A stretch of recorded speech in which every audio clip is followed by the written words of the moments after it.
Olá pessoal, bom dia a todos, boa tarde, boa noite, depende da hora que você vai ver esse vídeo, né? Bem, vamos lá para a nossa aula de hoje. Hoje eu trago como tema frequência semanal de treinamento na musculação e tratamento da obesidade. Então nós vamos conversar hoje sobre o papel importante que a musculação tem no tratamento da obesidade. E antes de eu fazer essa interação aqui, de eu mostrar o papel importante da musculação nesse contexto, eu vou apresentar alguns dados importantes relacionados à obesidade.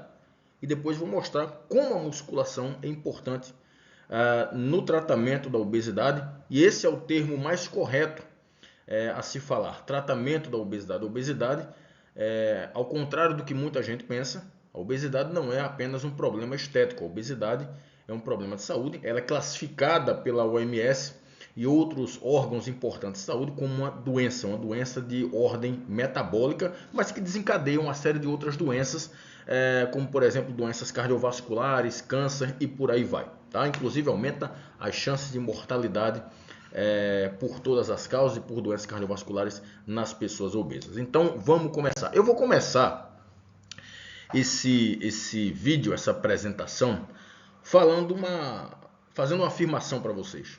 A obesidade é uma questão de saúde pública e eu vou mais além. A obesidade é um sério problema de saúde pública, né? Porque se a gente for comparar com décadas passadas, a obesidade ela vem crescendo em vários países do mundo de forma muito significativa, de uma forma exponencial, né? E isso desencadeia uma série de problemas para essas pessoas, né? Não só a obesidade em si, mas uma série de outros problemas de saúde que a gente vai ver aqui nos próximos slides. Inclusive, para surpresa da gente, que eu vou mostrar aqui, para surpresa de alguns, né? A obesidade vem crescendo, inclusive, em alguns países africanos. Por exemplo, vamos lá. Esse estudo aqui que eu vou mostrar para vocês, todos as apresentações, todos os vídeos, eu sempre trago algum estudo falando sobre o tópico principal. Aqui a gente vai falar sobre o papel da musculação no tratamento da obesidade. Mas não é esse artigo que eu vou mostrar aqui não. Esse artigo aqui eu coloquei só para ilustrar, para mostrar alguns números para vocês, alguns dados importantes para vocês. Esse artigo aí, ele foi publicado no The New England Journal of Medicine, que é a revista mais importante na área da medicina, a revista mais importante a nível mundial. Esse estudo ele foi publicado em julho de 2017, ou seja, já faz alguns anos. E ele é intitulado Os Efeitos na Saúde do Sobrepeso e da Obesidade em 195 países. E foi um acompanhamento de 25 anos. Esse acompanhamento ele foi feito de 1990 até 2015 em 195 países. Ou seja, nós estamos em 2024, né, final de 2024. Os dados que eu vou apresentar para vocês aqui, eles já são desatualizados. Se a gente for ver o panorama mais atual da obesidade, provavelmente a coisa está mais feia. Principalmente quando a gente considera, por exemplo, Estados Unidos. Deixa eu ir dando um golinho de café aqui para ir molhando a garganta e ficando mais espertinho, tá? Então, vê só. Aqui nós temos os dados relacionados à obesidade. Deixa eu colocar o apontador aqui, tá? Nós temos os dados relacionados à obesidade em homens e em mulheres, tá? Observe que a parte vermelho é onde tem a maior incidência de obesidade. E a gente não observa a cor vermelha quando a gente considera homens, mas nós observamos a cor amarela e a cor laranja, que é um sinal de atenção. A obesidade masculina está aumentando nessas regiões. Que regiões? Vamos lá. Austrália, né? Países aqui do Oriente Médio, Egito, alguns países aqui da Europa, né? Os Estados Unidos, né? Vocês observam aqui que ele já está laranjinha, né? Ou seja, está mais escuro do que, por exemplo, a Austrália. A obesidade masculina está maior aqui nos Estados Unidos do que aqui na Austrália, tá? Então, um sinal de atenção, né? Brasil está em azul claro. O azul claro está tranquilo, tá? Azul claro está tranquilo. Pelo menos considerando 1990 até 2015. Eu não sei como é que estão os dados em relação, por exemplo, sei lá, 2020 a 2024. Muita coisa aqui, nessas cores, já devem ter mudado. Quando a gente vem dar uma olhadinha nos dados femininos, as mulheres, observe que a coisa está mais alarmante. Observe que nós temos a cor vermelha, que é o estado de alerta aqui máximo para incidência de obesidade. Observe que os Estados Unidos aqui está liderando, né? África do Sul, Egito, Oriente Médio, né? A obesidade feminina, né? Tá bem alta nesses locais. Brasil e quase todos os outros países aqui da América do Sul estão em amarelo. O que significa atenção.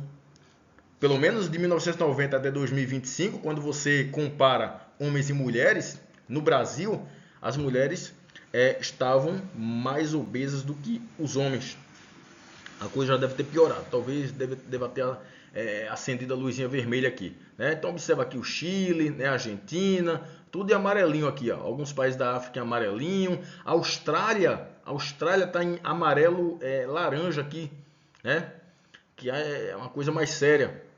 Pessoal daqui de cima, tudo de amarelo laranja. Só que surpreendentemente, quando a gente vai analisar os gráficos dos meninos e meninas, que a gente analisou dos homens, né? Homens e mulheres. Vamos analisar agora as crianças. Observe que a coisa mudou completamente de configuração.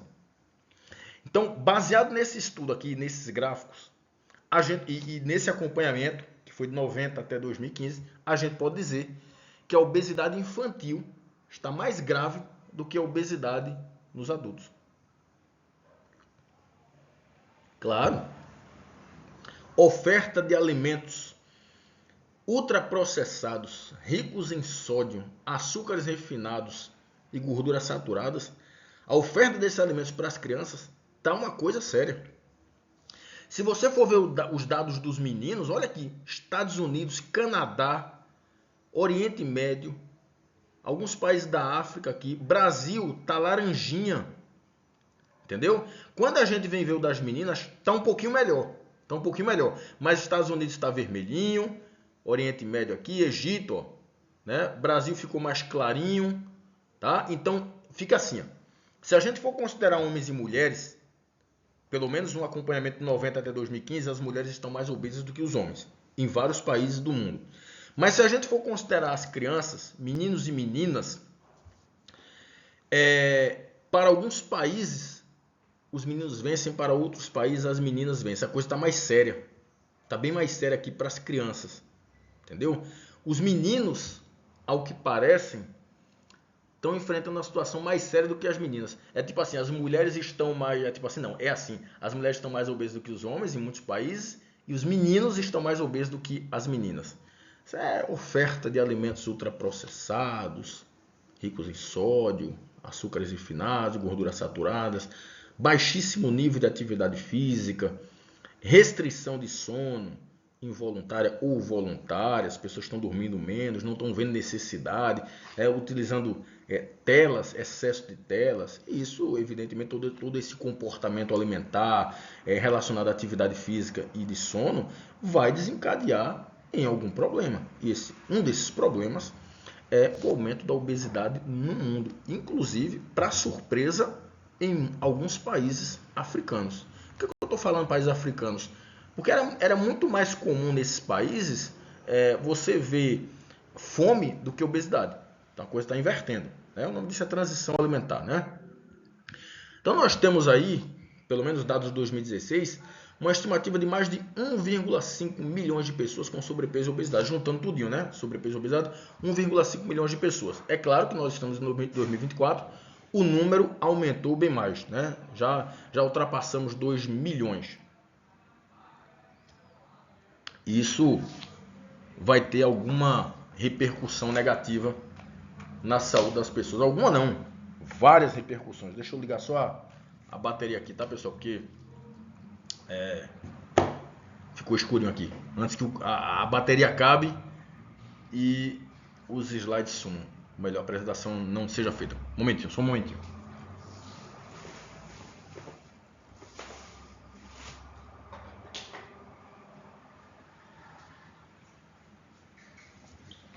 Agora, vocês estão na minha cozinha aqui, tá? Então vamos lá, muita gente obesa, muita gente obesa. Talvez você possa não se surpreender com esse número, porque a obesidade já pode estar muito presente na vida da gente. Nós estamos em 2024, se você voltar 50 anos atrás, era muito raro você ver alguém obeso. Quando você via alguém obeso, sobrepesado com obeso, ou com obesidade, isso era sinônimo de que essa pessoa tinha um poder aquisitivo melhor, porque era muito mais comum carência de alimento do que uma grande oferta de alimento. Né? Hoje a obesidade está mais presente na vida da gente e vai ter problemas. Né? Ao contrário do que muita gente pensa, a obesidade ela não é só um problema estético. Quem afirma isso está muito desatualizado, ou talvez tenha crenças enraizadas, ou simplesmente não queira enxergar um problema que está na sua frente. A obesidade não é só um problema estético, ela é um problema estético, mas não só estético, mas um problema de saúde pública. A obesidade é uma doença por si só. Do mesmo jeito que você tem níveis adequados de pressão arterial, se você ultrapassar, você é hipertenso. Se você tem níveis adequados de glicose, se você ultrapassar, você é diabético. Se você tem níveis adequados de colesterol, de triglicerídeos, se você ultrapassar, você é dislipidêmico. A mesma coisa para a gordura corporal. Você tem níveis adequados, se você ultrapassar, você tem obesidade. Você tem uma doença chamada obesidade. Essa doença causa um aumento no perfil inflamatório, que causa uma série de outras repercussões negativas na saúde. Uma delas é a diminuição da imunidade. Né? Mas a obesidade ela aumenta citocinas pró-inflamatórias, né? Ela te deixa mais inflamado, como por exemplo interleucina 6, fator de necrose tumoral alfa, proteína C reativa, resistina e por aí vai. Só que a obesidade ela não vem só a obesidade, ela vem acompanhada de uma série de outros problemas de saúde, ou ela aumenta significativamente as chances de você desenvolver problemas de saúde, e provavelmente você vai desenvolver. Dentre esses problemas de saúde, você tem uma morbidade aumentada. O que é morbidade? Número de casos de obesidade, por exemplo, ou número de casos de outras doenças causadas pela obesidade. Incapacidade. A obesidade ela pode te deixar incapaz, por exemplo, uma pessoa de meia idade com obesidade grave, ou obesidade grau 3, né? Obesidade mórbida, dá a mesma coisa, são 3 nomes para a mesma coisa. Dependendo de uma série de fatores, essa pessoa pode desenvolver um nível muito significativo de artrose, perder muita força muscular e ter algum grau de incapacidade. Se essa pessoa for idosa, aí é que essa incapacidade pode vir de forma arrebatadora. Doenças cardiovasculares, talvez isso não seja surpresa para você. A obesidade aumenta significativamente a chance de você ter hipertensão arterial, insuficiência cardíaca. A insuficiência cardíaca ela pode vir pela obesidade em si, né? Ou pela hipertensão, por exemplo, maltratada. A hipertensão desencadeada pela obesidade que desencadeou a insuficiência cardíaca, né? Se você tratou mal a hipertensão arterial. Não sei se vocês estão escutando, está passando um carro de som aqui de programa político, tá? Vou só esperar passar para a gente continuar, tá? Tá, já se distanciou. A obesidade também não aumenta apenas as chances de doenças cardiovasculares. Dentre as doenças cardiovasculares também você tem trombose, né? E essa trombose pode te dar complicações muito sérias de saúde, tá? Inclusive mortalidade. E eventos cardiovasculares, não só doenças cardiovasculares, mas eventos cardiovasculares. Dentre eles, infarto miocárdio e derrame. Né? Claudicação intermitente, que é outra doença cardiovascular, que pode ser conhecida também por doença arterial periférica, ou seja, obesidade causa tudo isso aí. Tá? Diabetes, no caso diabetes do tipo 2, e aí você tem todas as complicações causadas pela diabetes, câncer, principalmente câncer coloretal, câncer de fígado, porque a obesidade causa esteatose hepática. Essa esteatose hepática, se não for cuidada, ela vira cirrose, da cirrose vira câncer. Então, obesidade dá câncer também. Hipertensão arterial, que é uma das doenças cardiovasculares. Osteoartrite ou osteoartrose. Osteoartrite, ou artrite, né? Inflamação das articulações, né? Que pode ser desencadeada pela inflamação crônica de baixo grau na obesidade. A osteoartrose ou simplesmente artrose, que é o desgaste na cartilagem articular, principalmente no caso do obeso, no quadril, joelho e tornozelo, mas principalmente no joelho e tornozelo.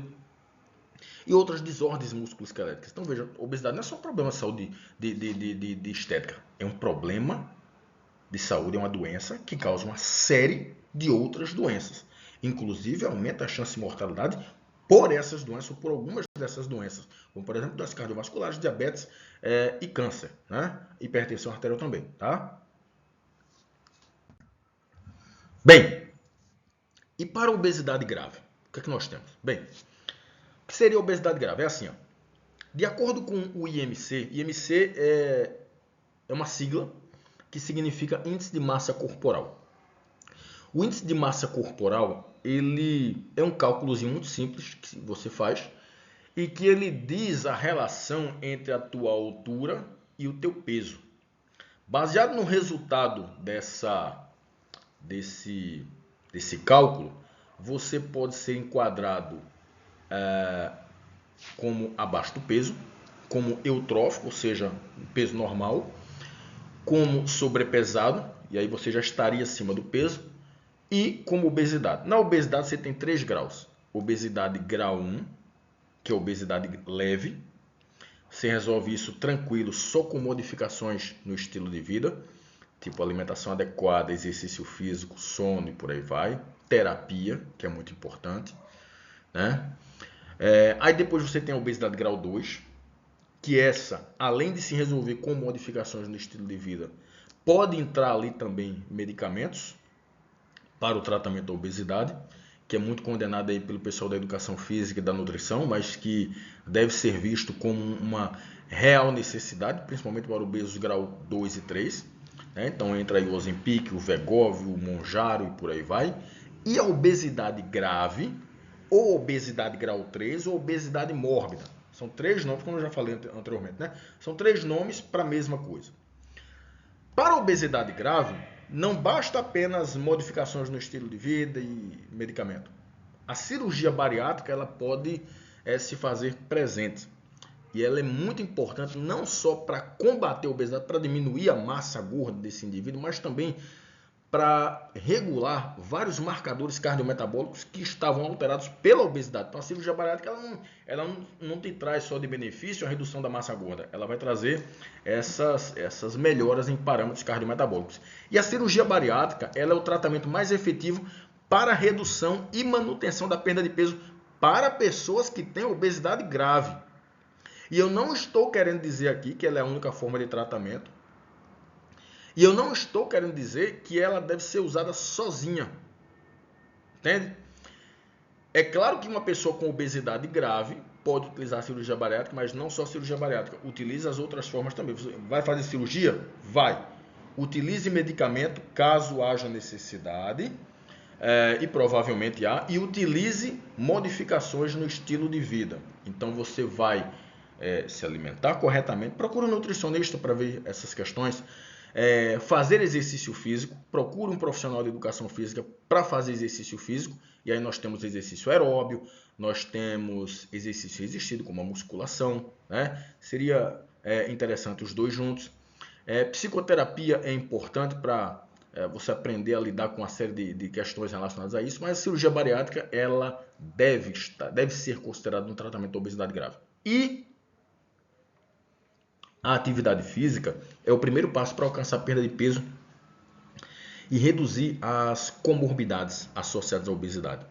Como assim é o primeiro passo? Não seria alimentação, não? Pode ser alimentação, mas a atividade física é uma coisa que muitas vezes é mais confortável para o obeso fazer atividade física do que começar pela alimentação. Então você começa, e muitas vezes o obeso não gosta de atividade física, então não tem problema. Você começa 2 vezes por semana. Na medida que você for se acostumando, se habituando, você aumenta para 3, depois 4. Você vai se comprometendo com aquilo. Depois você vai fazendo todo dia, depois você vai começando a fazer modificações dietéticas, né, na tua alimentação e por aí vai. Mas a atividade física ela pode, literalmente, ser o primeiro passo para alcançar a perda de peso e reduzir as comorbidades associadas à obesidade. Porque a atividade física ela não vai só reduzir tua massa gorda. Ela vai reduzir tua massa gorda, ela vai aumentar tua massa muscular, ela vai aumentar tua capacidade física, tanto aeróbica quanto tanto cardiorrespiratória quanto de força. Ela vai regular tua pressão arterial, tua glicemia, teu colesterol e por aí vai. E os teus marcadores inflamatórios, né? E falando em atividade física, qual é a recomendação de atividade física? Bem, de acordo com a Organização Mundial de Saúde, a OMS, a recomendação é assim: se você vai fazer atividades moderadas, a recomendação é que você faça entre 150 a 300 minutos por semana. não é por sessão, não é por dia, é por semana, 150 a 300 minutos por semana. Se você for fazer uma atividade intensa, a recomendação é 75 a 150 minutos por semana de atividades intensas. Isso é uma recomendação. Uma recomendação, ela não é uma regra engessada que tem que ser feita dessa maneira. Se você fizer menos, não vai ter efeito. Não, você pode fazer menos. Você nunca fez atividade física. Otávio, eu nunca fiz atividade física. Eu sou obeso. Quero começar a fazer. Eu posso começar fazendo pela atividade moderada, mas eu posso fazer menos de 150 minutos por semana? Tipo, eu posso fazer 100 minutos por semana só? É claro que pode. Comece com 100, depois você vai aumentando progressivamente para chegar na recomendação. O que importa é você sair da inércia, dê o start para o início do comportamento. E depois a gente vai ver o que é que vai acontecer mais lá na frente, né? Bem, o estudo que eu trago para vocês hoje é esse. Vou dar o último gole de café para começar a conversar sobre esse estudo. O café já está ficando frio.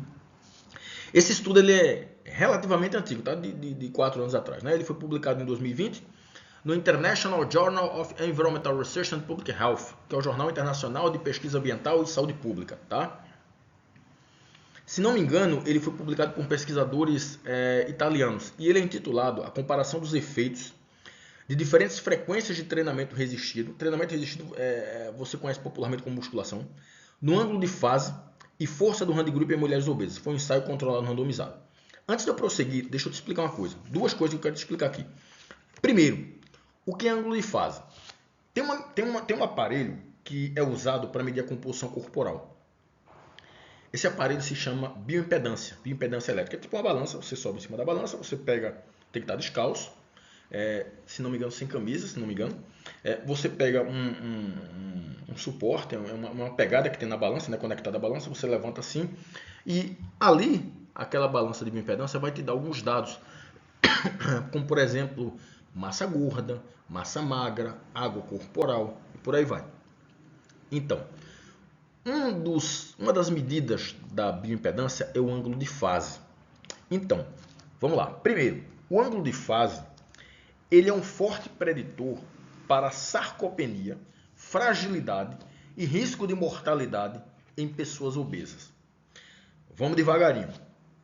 O ângulo de fase é um forte preditor para sarcopenia. Eu tenho algumas aulas aqui falando sobre sarcopenia, tanto vídeos onde eu me filmo, só eu me apresentando, quanto aulas assim no formato de PowerPoint, tá? A sarcopenia é uma doença de ordem musculoesquelética e antigamente ela era definida só como perda de massa muscular. Hoje nós já sabemos que sarcopenia não é só perda de massa muscular, mas perda de massa muscular, força e desempenho funcional, só que isso não acontece ao mesmo tempo. Acontece em estágios, em fases. Então, no começo você tem apenas perda de massa muscular, depois você tem perda de massa muscular e perda de força muscular, depois você tem os três ao mesmo tempo, perda de força muscular, né? Ou melhor, perda de massa muscular, força e desempenho funcional. Então, se o negócio progredir, você vai ter a perda do desempenho funcional, tá? O ângulo de fase, assim, outra coisa. Por que eu estou falando de sarcopenia? Existe uma coisa chamada obesidade sarcopênica, que é um quadro clínico em que você tem muita gordura no corpo, portanto você tem obesidade, e você tem baixa massa muscular e baixa força muscular. Isso é chamado de obesidade sarcopênica. Tá? O ângulo de fase ele é um forte preditor para a sarcopenia, para a fragilidade. A fragilidade é um estágio a mais do que a perda de desempenho funcional, por exemplo, causada pela sarcopenia. Não tem a perda de massa muscular, força, desempenho funcional. Se você continuar perdendo desempenho funcional, você vai chegar à fragilidade. Fragilidade é quando você tem muito pouca massa muscular, força muscular, você não consegue mais fazer atividades da vida diária com desempenho satisfatório, ou muitas vezes não consegue nem fazer mais direito, né? Não consegue se levantar da cadeira, no sofá, da cama direito, leva queda muito frequentemente, né? Porque não tem força muscular, está perdendo equilíbrio, enfim. Tem uma série de questões relacionadas à fragilidade. Né? Ela é muito comum em idosos, mas é muito comum em obesos grau 3, quando eles já evoluem aí para incapacidade. Tá? E o ângulo de fase, além de ser um forte preditor de sarcopenia e fragilidade, ele é um forte preditor para mortalidade em pessoas obesas. Tá? Então, um ângulo de fase alterado significa que você tem mais chance de desenvolver sarcopenia, fragilidade e mortalidade. se você for obeso, né? O ângulo de fase ele pode ser utilizado também como um biomarcador para quantificar a inflamação, que é muito comum em pessoas obesas. As pessoas obesas têm inflamação de baixo grau, uma inflamação crônica de baixo grau. Tá? E essa inflamação crônica de baixo grau é ela que aumenta as chances de doenças cardiovasculares, metabólicas, câncer e por aí vai. Né?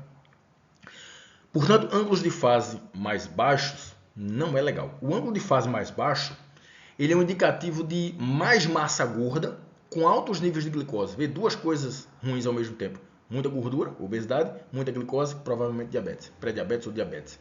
Né? E também é um forte preditor de altos fatores de risco cardiovascular. Então, além dele estar muito associado com massa gorda, juntamente com altos níveis de glicose, ele também está muito associado com muitos fatores de risco cardiovascular. Então, ter o ângulo de fase alterado não é legal. Não é legal, tá? Então, melhorar, ou melhor, quando você faz uma intervenção e você melhora o ângulo de fase, essas melhoras estão associadas a aumentos na força muscular, o que é bom para pessoas obesas. Não só para pessoas obesas, não é para qualquer pessoa, né? Aumentar a força muscular é sempre bom, né? Então, aumentar o ângulo de fase é interessante. Se ele tiver mais baixo do que o normal, isso não é legal para a tua saúde não, tá? Então, bem, isso é ângulo de fase, tá? Eu espero que você tenha entendido.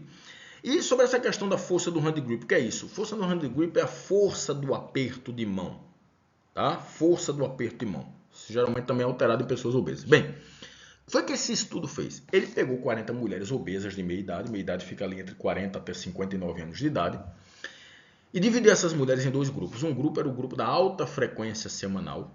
Essas mulheres treinavam musculação 3 vezes por semana. E o outro grupo era o grupo da baixa frequência semanal. Essas mulheres treinavam musculação 1 vez por semana. E elas foram submetidas a 24 semanas de treinamento resistido, musculação, 24 semanas dá 6 meses, mais restrição calórica. Claro, tinha que ter restrição calórica, né? Se você vai tratar a obesidade, tem que ter restrição calórica. Porque se for só na musculação não vai não, tá? Tem que ter restrição calórica. Não confunda restrição calórica com passar fome. Restrição calórica significa que você muitas vezes vai comer 5, 6 vezes por dia. Mas os alimentos que você vai ingerir não têm a mesma densidade calórica dos alimentos que você comia regularmente, que você comia anteriormente. Então vão ter menos calorias. E consequentemente, como você está em restrição calórica, a massa corporal reduz, principalmente massa gorda. Massa muscular também, tá? Aí por isso que você tem que entrar com intervenções para que essa redução não aconteça, ou se acontecer, aconteça menos. E aí uma dessas intervenções é o treinamento resistido, a outra intervenção é a suplementação proteica e por aí vai, tá? Então, como é que foi o programa de treinamento? Essas mulheres treinaram em formato circuito, né? Faz um exercício aqui, descansa 30 segundos, vai fazer outro exercício lá, faz uma série só, terminou o exercício, dá 30 segundos, vai para o outro e assim sucessivamente. Aí termina 1, 2 ou 3 vezes lá aquela sequência de exercícios, né? Elas fazem 4 séries de 8 a 10 repetições, com uma carga de 10 repetições máximas. 30 segundos de contração por série. Cada série elas têm que contrair o músculo durante 30 segundos.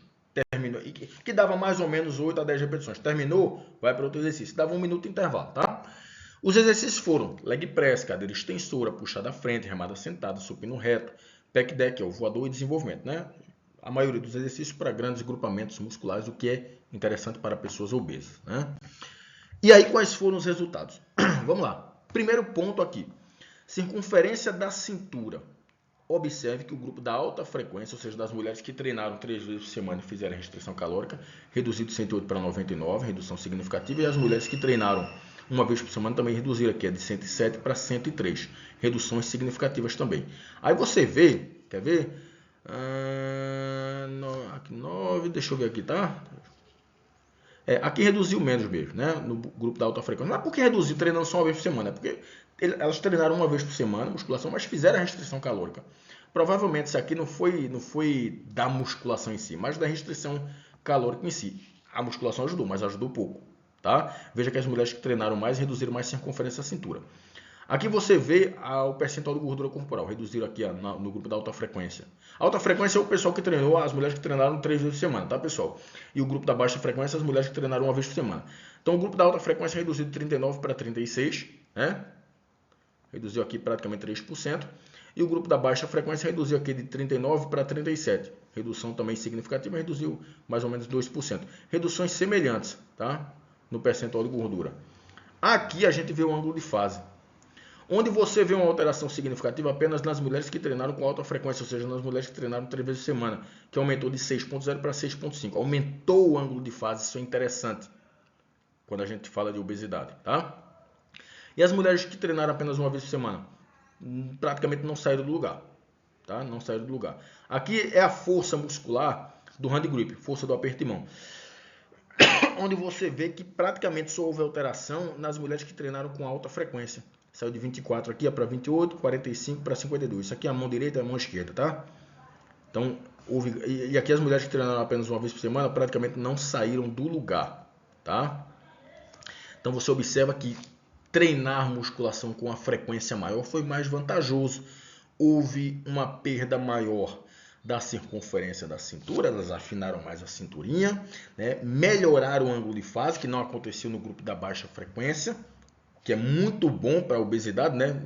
Aumentar o ângulo de fase, e aumentaram mais a força muscular, ou seja, melhoraram um dos componentes das capacidades físicas, né? Que é a força muscular. E aí vamos para as conclusões. São 3 pontos importantes. O primeiro, o treinamento resistido, entenda a musculação, mais restrição calórica, portanto a musculação acompanhada de restrição calórica, foi efetivo, ou foram efetivos, em induzir melhoras na composição corporal. Por quê? Reduziu o percentual de gordura, reduziu a circunferência da cintura e aumentaram o ângulo de fase. Tá? Então o treinamento resistido foi efetivo para isso.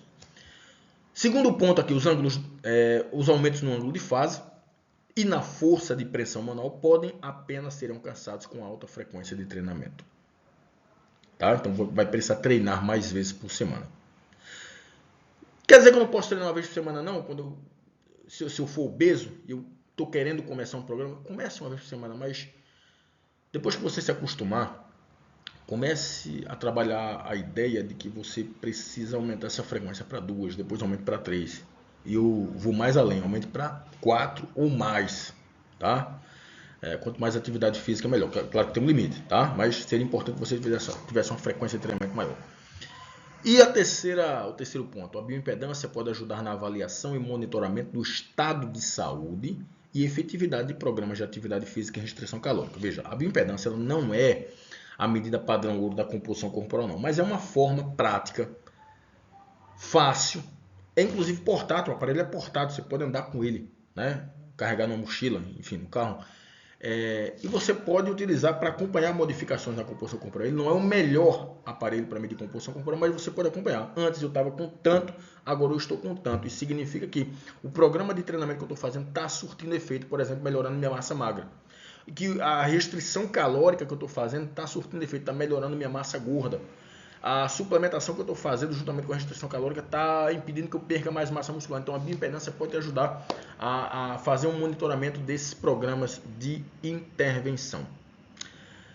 Enfim, treinamento resistido, musculação associado à restrição calórica e essa musculação com a frequência de treinamento maior é interessante, é importante no tratamento da obesidade. Por quê? Porque melhora a tua composição corporal, e aumenta mais a tua capacidade física. Aqui a gente mostrou a força, né? Mas se a gente for ver um programa de treinamento aeróbico, por exemplo, a gente vai ver uma alteração numa magnitude maior, uma alteração na capacidade cardiorrespiratória, tá? Enfim, treinar numa maior frequência de treinamento é interessante para tratar a obesidade. E essa frequência maior de treinamento, ela deve vir acompanhada, claro, de restrição calórica. Ok? Então espero ter contribuído. Um abraço a todos. Até mais.